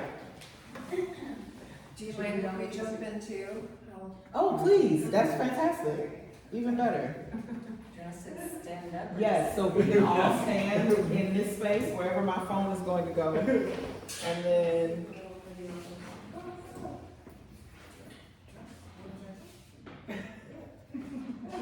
We're all in there? Okay. We're coming. Okay. So we're saying bossUP. So yes, I'm going to say stuff, and then I'll say one. I'm making it up as I go along. And then I'm gonna say 1, 2, 3, and then you're gonna say bossUP, okay? We want us to move our hands and be like, You can. energetic. Please. Okay, perfect. Okay, all the hands, all the energy, all the stank, put some stank on it, okay? All right, what am I about to say? We just finished our second, okay, one more chance. I got this. We just finished our second opportunity to present at Twin City Startup Week. This was such an amazing group of people, and I am so excited for the potential in each and every one of their businesses. We're done, we wrapped it up, we learned about vision, we learned about business development, and we learned about planning. So there's only one thing left to do. Everybody with me, 1, 2, 3. bossUP! There we go. Perfect. Thank y'all so much. Perfect. It's good to meet you.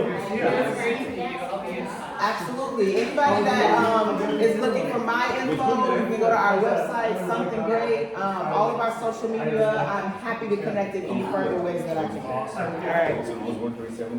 Next week. Yeah, Thank you. It's awesome. bros like caterers, so I appreciate it. Yeah, I'll be there.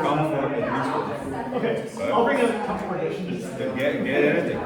Get some bags. Put it in your pocket. Yeah, you get out like 2 weeks so fruit. Exactly. I'll be gone. Bros, yeah.